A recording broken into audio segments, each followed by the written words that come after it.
This is Black Mental Health Matters. I'm drkerryann Williams. I'm a psychiatrist and the host of this podcast. This is a podcast about everything related to mental wellness in the Black community and beyond. Today, I'm happy to welcome to the show a guest.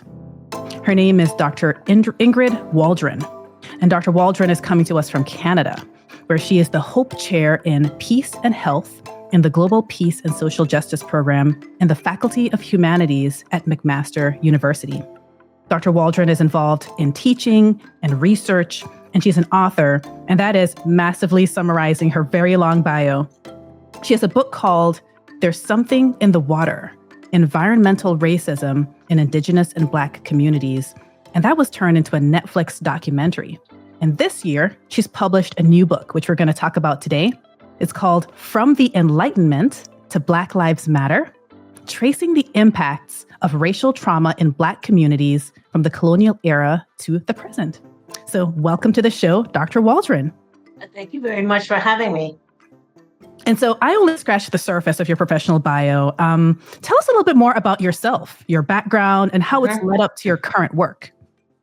Yes, so I was born in Montreal to Trinidadian parents who came to Canada in the 1960s. A lot of Caribbean people were migrating to Canada in the 1960s. And as a child growing up, I wanted to be many things, one of which was a psychiatrist. I had an interest in mental health. So when it was time to do my undergraduate degree, I did a degree in psychology. I started to veer away from psychiatry a bit as I got a bit older, and I thought I would look at the school system, the dropout rates, the high dropout rates of Black youth from high school in Canada. That was something that seemed to be really interesting to me. So I went to London, England, to the University of London, specifically the Institute of Education, to do my master's degree. When I came back to Canada after that degree, I wanted to do my PhD, and I thought I would focus. I thought I would focus on anti-racism education and the high dropout rate. And I got a supervisor who was an expert in that area. But as I kept reading literature on anti-racism, I came upon literature on mental health, mostly from the United States and from England. And a lot of this work was from Black female scholars and Black feminists talking about mental health. And it became increasingly interesting to me. I had had my own experiences as a Black woman in Canada with discrimination and racism, and it had impacted me emotionally. I had a lot of experiences with racial discrimination in employment and getting promotion, things like that, and always hitting me emotionally. And I started to wonder if I was the only one who felt this way. You know, I spent some time in Trinidad, and Trinidad is a primarily Black and Indian community. So I got to see people who looked like me. I didn't experience racism in Trinidad. And then when I came back to Canada, it kind of hit me in the face. And I felt the emotional impact on that. And I thought, what an interesting topic, because I started to see that topic in the literature in the United States and wanted to know whether or not other Canadians felt the way I did. So I actually changed my PhD focus. I went to my supervisor and I said to him, can I change it to the mental health impacts of racism and discrimination on Black women? And he said, it's fine. So that's when I began that journey. The information in my book about psychiatric imperialism and the history of psychiatry, much of that comes from my PhD thesis, because I started to find literature on that. And I thought, wow, this is fascinating. I had never thought of psychiatry in that way. Certainly when I went to McGill to do my undergraduate degree in psychology, what kind of veered me away from it, that I now know is the reason, is because it was missing that cultural piece. The focus was on the traditional scholars in psychology. And what I was missing, which I didn't know at that time, was an understanding of how different people around the world understood mental illness. And as I was doing my readings for my PhD, that's the literature I was finding. And I thought fascinating to look at Black women, their experiences, discrimination, sexism, and the impact of racism on their mental health. So I continued on in that path. And when I did a postdoctoral fellowship, I looked specifically at the ways in which Black women cope. A little different from my PhD. How do they cope when they are dealing with the emotional impacts and mental health impacts of racism? And I thought I would stay on that course. This book is really a passion project. But when it was time to start teaching at a university, um, I moved from Toronto to Halifax, Nova Scotia, and I started on a journey on environmental racism, which was very strange because I had no background in environmental science or environmental studies.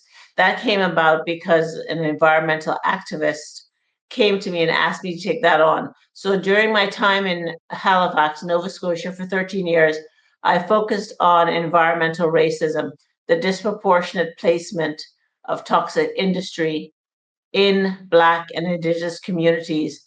And that was a kind of growing area in Halifax, not my area, but I found it to be interesting because it was an opportunity to work with Black communities and Indigenous communities. And it was still in the area of health because there are health effects like cancer and respiratory illness. There are health impacts of living close to industrial polluters. This book has thankfully taken me back to my first love. With the environmental racism, I was just on a course. It became I became very well known for that area, and I continued on, and I thought it was fascinating. This book, from the Enlightenment to Black Lives Matter, thankfully has taken me back to that first passion, which is mental health and psychology. So this book really excites me. It allows me to kind of venture into all the things that have come together for me in my life over the years as an academic. Um, and here and there, I had done some work, some research studies on mental health in Halifax, and more recently in Hamilton, Ontario. But the book has really put me back on that path and that passion that I initially had for mental health. All right, great. Who would you say is the book written for? Who should read your book? I would like those in the mental health fields to read the book, of course, primarily psychiatrists, but also therapists and counselors and anyone in the mental health field. I also think people who are just in health can take a lot from this because when I talk about cultural competency and structural competency, those are health concepts. So I think what I'm kind of arguing for is more acknowledgement of race and racial trauma on the impacts of health and mental health. So health professionals can take a lot from this, but also students. So in a nutshell, psychiatrists, others in the mental health field like therapists, psychologists, counselors, and those in health, and also health professionals, nurses, occupational therapists, social workers can take a lot from the book. Okay. Your book now is called From the Enlightenment to Black Lives Matter. Can you tell us what is the Enlightenment? What is the age of the Enlightenment? The Age of Enlightenment is often also called the Age of Reason, and it's an intellectual movement that happened in the late 17th century that focused on liberty, progress, religion, morality, the scientific method, and issues around reason. And it kind of juxtaposed with the colonial era. So it's also the time that ideologies were being formed around Blackness and Black people, particularly negative ideologies about Black people. I found it important to talk about in the book because around the same time, psychiatry was forming these ideas about the Black body, whether Black people could have mental illness or whether they couldn't, was an argument early on.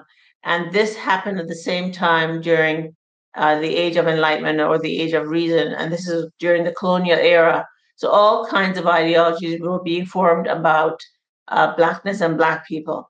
So I found it to be a very important foundation to the book because throughout the book I talk about how these ideologies, these long-held ideologies by people, just by our communities, inform psychiatry, because after all, psychiatrists are just people. And I wanted to look at specifically how those ideologies then shape diagnoses and treatment of Black people. So the Age of Enlightenment seemed to be a very fitting topic to lay the groundwork for that discussion. And so tell us a little bit about how, I guess, what happened around that time. So you're saying that kind of the rise in psychiatry, in your book, you talk about how the rise in psychiatry occurred around the same time as a height of slavery. And so how did those two things influence each other? Initially, there was this attitude within psychiatry that Black people could not get mental illness. Black people or slaves were seen as too intellectually inferior, uncivilized, and unsophisticated to have mental illness. Mental illness was seen, surprisingly, as something that affected those who were more sophisticated, the European individuals. European culture is seen as more sophisticated and advanced. So as a result, Europeans were seen as having to deal with mental illness more than Black people. Black people were seen as, in a way, immune to mental illness. That shifted a while later, where Black people were now seen as being affected by mental illness. There was a shift. I think about, when I think about this particular issue, I think about schizophrenia particularly, and the transformation of schizophrenia over the decades. Schizophrenia initially was seen as an illness that impacted white women, impacted white women who were struggling with their role, right? Should they be housewives and mothers, or should they be working? It was considered to be something that you had due to role strain. And then that shifted to where schizophrenia was seen as an illness that impacted the intellectually sophisticated individual, the poet, the intellectual. And I think of the movie A Beautiful Mind with Russell Crowe, who was a poet in that movie, and I believe had schizophrenia. That's how it transformed to individuals who were seen as sophisticated and intellectual. And then it changed again. This is why I argue in the book that mental illness, in a way, is a bit of a social construction. And when I say that, I don't mean it's not real, but I say it's a bit of a social construction. Because after being seen as something that could impact the intellectual and the civilized, it shifted in the 1960s during the civil rights era, where we saw Malcolm X and others rise up due to racism among Black people. It shifted again. In fact, at that time, schizophrenia was called Negroid schizophrenia, and Black people were being diagnosed at high rates of schizophrenia. And as I said, being diagnosed with Negroid schizophrenia. And in many ways, that has remained today. So I think psychiatry, in terms of how it's grappling with Blackness and the Black body, has a lot to say about how they perceive Blackness and how they perceive particular mental illnesses, and how mental illness and the Black body collide in many ways in the diagnostic process. Well, it's interesting, as I was reading when you talked about it being a social construct, and I thought about the DSM, the Diagnostic Statistical Manual that we use in psychiatry as our guidebook for what counts as a mental illness and how that's evolved. And it continues to evolve. We've had DSM-5 now, there's DSM-5 TR.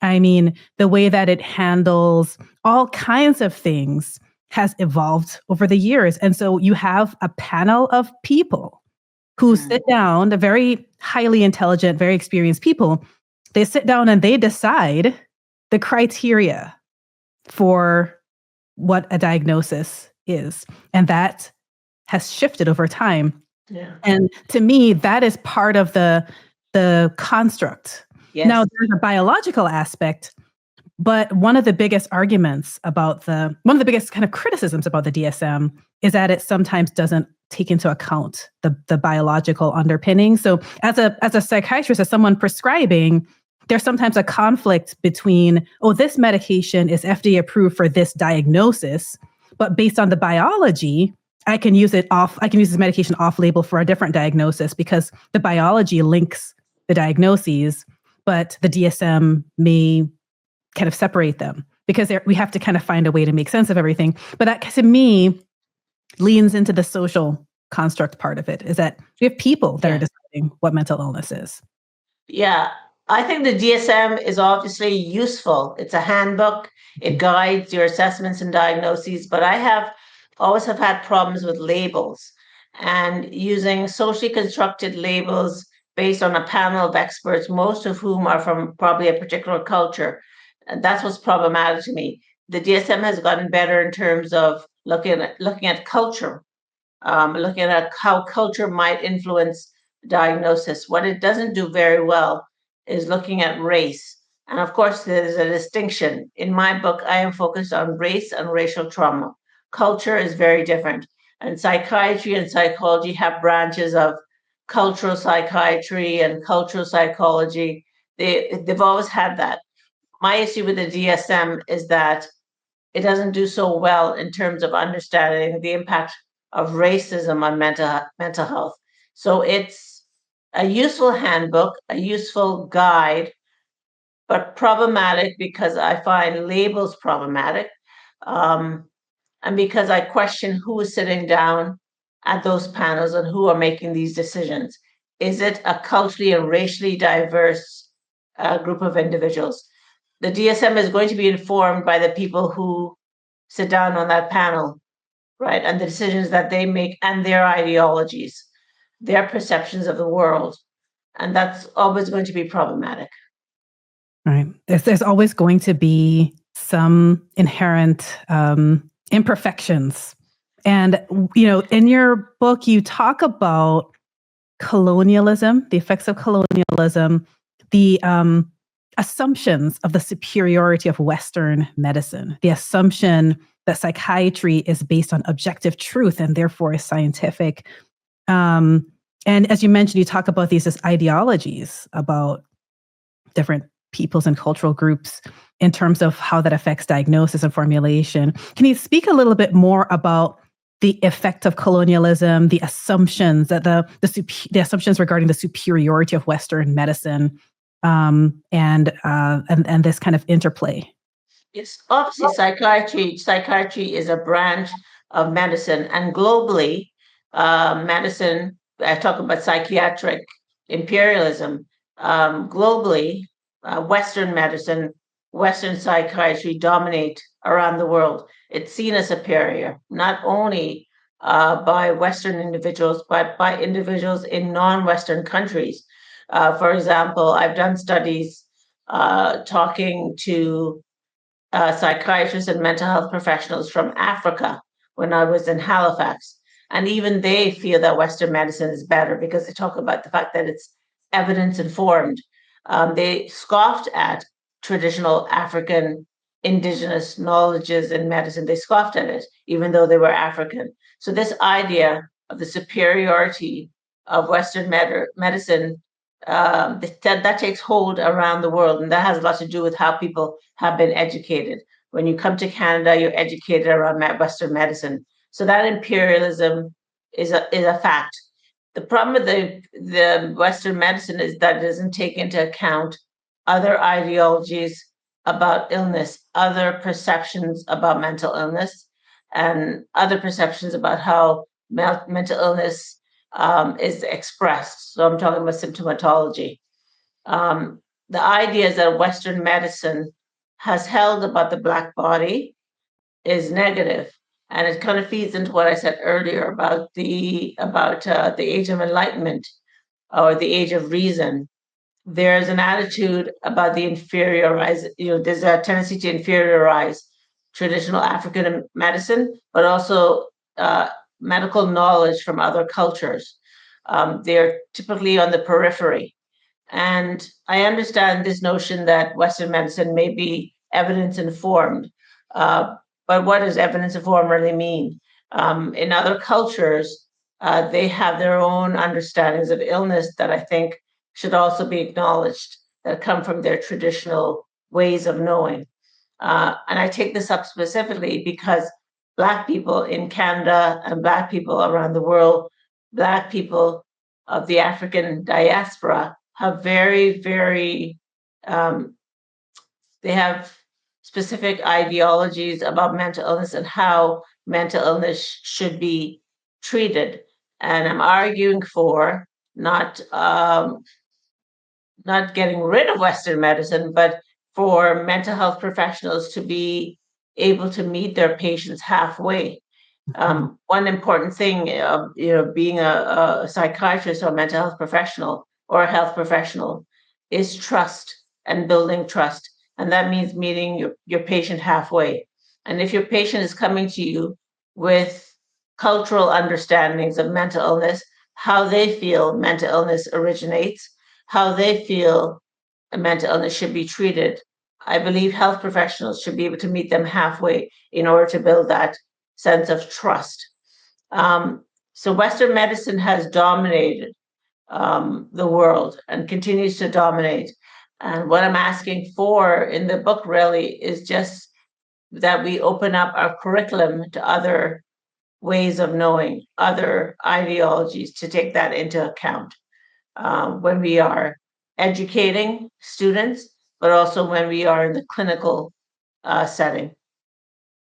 Um, it's pretty powerful. And I think in institutions of education, I think this is something that should be discussed. That trainees should be encouraged to kind of piece apart how much of their education is culturally bound, is based on this concept of the superiority of how Western medicine is designed, how we think about the human body, and how that intersects with bias regarding different bodies, and how these things and I know people are working on it, and the work continues. The work continues. One of the things that I thought was an interesting concept that you bring up in your book is the cultural competency. Kind of, when I was in training, I remember cultural competency was the thing that you just kind of drilled in. Everybody needs to be culturally competent. And we all kind of said, yes, we are ready to be culturally competent providers. But you talk about something else. You talk about structural competency. What is structural competency versus cultural competency? Yeah, in the health field, we love that term, cultural competency.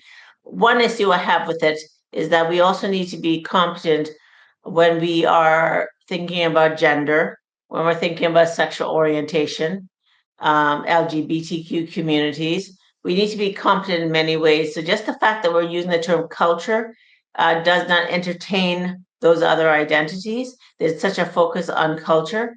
But the other thing with cultural competency, I say in the book, there's nothing wrong with it. Cultural competency is about meeting patients where they are. It's about being sensitive.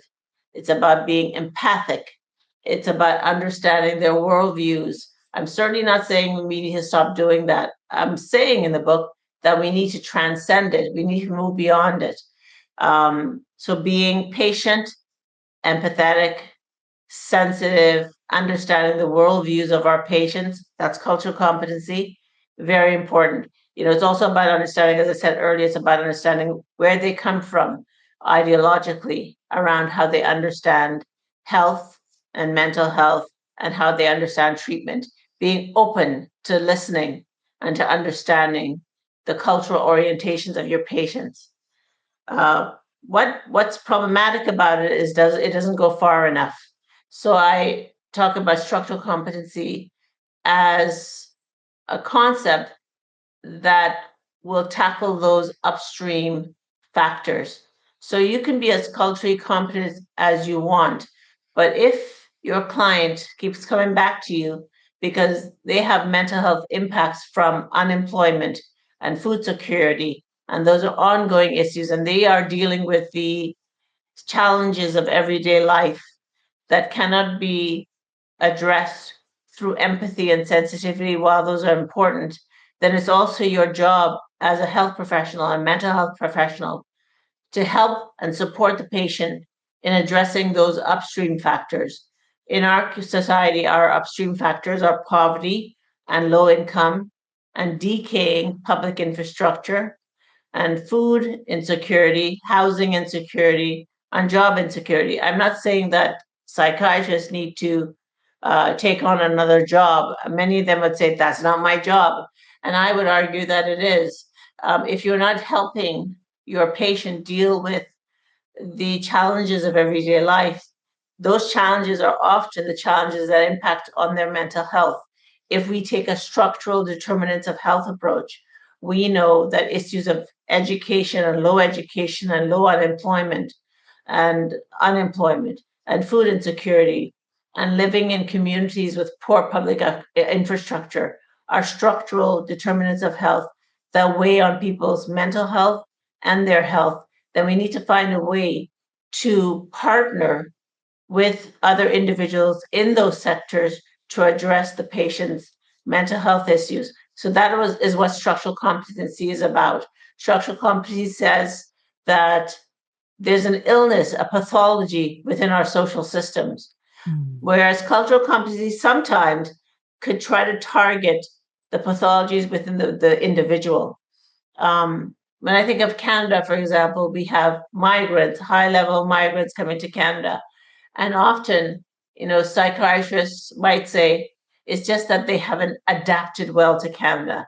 So there's this kind of targeting of the person, something's wrong with them. They're not ready to adapt themselves to Canadian society, and that's why they're struggling. Cultural competency can veer into that, where we start blaming the person or their culture for the problems they have. What I like about structural competency is that it looks at the pathologies within the structures rather than the pathologies within the body, within the person, that can sometimes blame the person. So it's about how do we fix our pathological social structures in partnership with others. And I do believe that that is a role of psychiatrists and other health professionals to support patients as much as possible with the upstream factors they are challenged with in partnership with others. For example, if your client is dealing with legal issues, can you partner with the legal clinic, the food bank, or the employment center? Yes, it's taking on a bit more, but your client keeps coming back to you, your patient keeps coming back to you because those issues haven't been resolved. So while being patient with the person and being empathic with that person is important, it doesn't necessarily solve those everyday life challenges that continue to burden your patient. So that's the difference between structural competency and cultural competency, but I'm not advocating for getting rid of cultural competency because we need to be empathic, we need to be sensitive, we need to understand people's different worldviews. Oh, I mean, I like that it's such a clear kind of distinction of seeing the pathology within the system and not just focusing on the individual issues, but kind of looking at both. What are the issues related to the person themselves in front of you, but the issues related to the system that perpetuates the issue going on with the person in front of you? And I imagine that influences the assessment that a psychiatrist would do. Initially, when you learn how to be trained as a psychiatrist, your focus is just on disease identification. And then it kind of expands to, let's find out more about the cultural background. And then it expands to, let's add some questions about food security. Let's add some questions about housing security. And I think, as you mentioned, like, you don't neglect the other things, but you transcend And now it's not just about pathology, it's not just about culture and spirituality, but let's ask some systemic questions. Can I add something? Yeah, Can go I ahead. add to that? You probably know, you're aware that doctors are trained to focus on the body, on biology and genetics, which is fine. And you've probably heard of the social determinants of health or the structural determinants of health, which say that we need to also look at what's happening outside the body in our systems and in our world. At the university, at McMaster University, I teach a course called the Social and Structural Determinants of Health, getting students to understand that nowadays we know that illness and disease, or that the structural determinants of health often play a bigger role in illness and disease than genetics, right? So when we think of cancer, we need to focus more on what we're eating. We need to focus on toxic pollution and water contamination. And yes, there's a genetic component to cancer, but what the structural determinants of health are telling us is that it's those external social factors, social, economic, and political factors that have a strong bearing on our health and well-being. But for whatever reason, um, medical faculties don't seem to want to entertain this, right? They're holding on to a very traditional understanding of illness, that it's all about genetics and biology and the breaking down of the body. The body has broken down, now we need to fix the body. And I would say that we need to look at the external social systems and fix those systems because they have a significant bearing on people's health and their mental health. So I'm advocating for more of a structural determinants of health framework or lens that understands external social, economic, and political factors that have an impact on our health and well-being. And what we're seeing more and more these days is that people are starting to veer towards those external factors, although I think there's still much work that needs to be done in medical faculties and schools of nursing, schools of occupational therapy, where in many cases they're holding on to this kind of scientific genetic focus on illness, and they need to start entertaining those social and structural determinants of health factors more to have a full and complete understanding of the issues that have bearing on our health and mental health. No, absolutely. And, in your book, you provide several kind of thoughts and recommendations, kind of directions for next steps for people reading the book.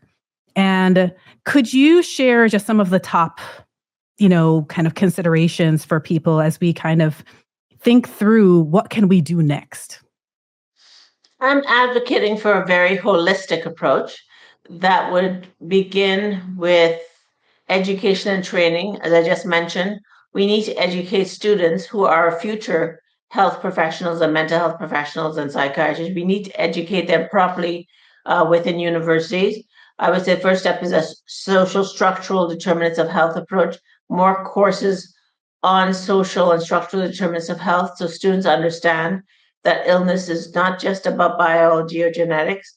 So the curriculum needs to change, where we are entertaining not just the social and structural determinants of health, but understanding people of different cultures, legitimizing and acknowledging their different understandings of mental illness and their different understandings of treatment. So I think what's important is better education and training around those issues, but also around racism.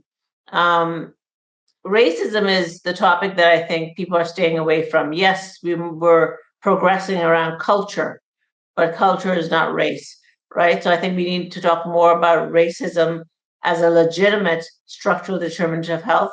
And in 2018, there was a major Canadian organization that finally acknowledged racism as a legitimate structural determinant of health. Now, I knew that for years, but this was a major Canadian health organization that finally said race and racism must be acknowledged as a determinant of health. So we need more discussions in universities about racism. People are staring away from that because it's scary, or perhaps it intimidates them, or they're worried about engaging in a conversation around those issues because they're worried about offending people. We need to get much more comfortable about talking about race and racism and culture and sexual orientation. I advocate for an intersectional analysis in medicine and in the health professionals. We need to look at everything: race, gender, identity, sexual orientation, disability, all of those things. But I think what scares people most is talking about race. And my book is about racial trauma, and I want people to legitimize racism as something that can be traumatic. So that's the first, is education and training. Next is research. Of course, research is really important. We have to do the research studies in order to publish findings that will give legitimacy to a particular topic. This is changing slightly in Canada. I'm seeing research institutes that are focused on anti-racism education or Black health. This is very exciting. At different universities in Canada, I'm seeing these research institutes and centers pop up that are employing Black academics and Black students who have research funding that is focused on Black health and mental health. So this is very promising, but we need more research on race and racial trauma and cultural diversity. And that includes more funding streams, I would say, for Black scholars. Currently, we don't have funding streams when we apply for grants that focus enough on Black health and Black mental health, and that are targeting Black scholars who are interested in health and mental health. So the whole area of research and funding streams is the next suggestion I would have. Next, I want things to change in clinical practice. So that one-on-one interaction between the patient and the psychiatrist needs to change, where all the things I talked about earlier have to come into play. Psychiatrists and other health and mental health professionals have to become much more comfortable talking about those social, economic, and political factors that have an impact on the patient's health and mental health. They have to start being comfortable talking about racism. They have to be trained about talking about racism, and they have to be comfortable talking about cultural issues that shape patients' lives and how they see the world. So the one-to-one interaction, I would say, between the patient and the health professional needs to change. And that will only change as we change the curriculum, right? As I said earlier, the change the curriculum in university, in the health professions. Next, I would say what's important would be mental health policy. Policymakers are extremely powerful. They make decisions. They make decisions that impact people on the ground. And if mental health policies or policymakers, sorry, are all from a particular racial and cultural group, for example, in Canada, mostly white middle class individuals who are taking up those positions as policymakers in all areas, not just health and mental health. If they continue to be of the same background, nothing will change. I hear this from my students who get frustrated, when every class I'm talking about some of the problems around health, and students say, "What's going to change, Dr. Waldron? What's going to change?" And I said, well, one thing that needs to change is our policymakers. If we have policymakers who are more diverse, they're more likely to see the world in a different way, and they're more likely to develop policies that will accommodate people of diverse backgrounds. That's how things will change slowly. So as long as we have policymakers who are all the same culturally and racially, things are less likely to change. So I think when I think of mental health policy, we need mental health policymakers who are diverse. In the case of my book, I'm calling for more Black and racialized mental health policymakers who can make policies that have impacts on the ground to improve the lives and well-being of Black and other racialized communities. The other thing that I think is important is that as Black folks, we not rely on the system. We don't want the system to get off scot-free. They have a responsibility to change the system, without a doubt. But I also think it's important for Black folks to develop their own initiatives. Um, we can develop our own initiatives without relying on other people. Community-based grassroots initiatives that address the mental health and health of Black folks, while still, seeking support from the broader system, of course, because oftentimes Black people don't have the funding to develop these initiatives. But I've seen some wonderful initiatives in my life that were led by Black people, that were imagined by Black people, that have been very successful. In Nova Scotia, where I lived, in 2013, they launched the Brotherhood Initiative. The Brotherhood Initiative is an initiative, a health initiative for Black men, for their health and their mental health, and has been very successful. And then Black women started to complain and said, well, we want one for Black women.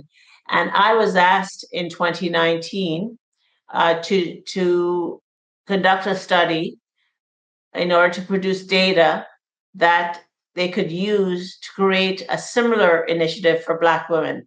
And I was so thrilled about this. So I went about conducting a study on the mental health of Black women in Halifax, looking at diverse Black women.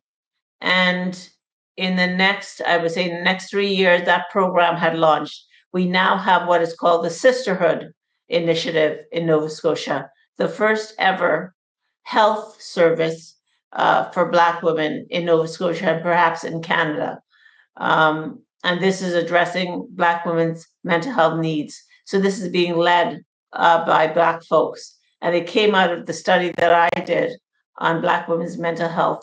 So I think initiatives like that are also important to make change. Initiatives that are imagined by Black people, that are led by Black people for Black people. So we're not constantly relying on others to do the work for us.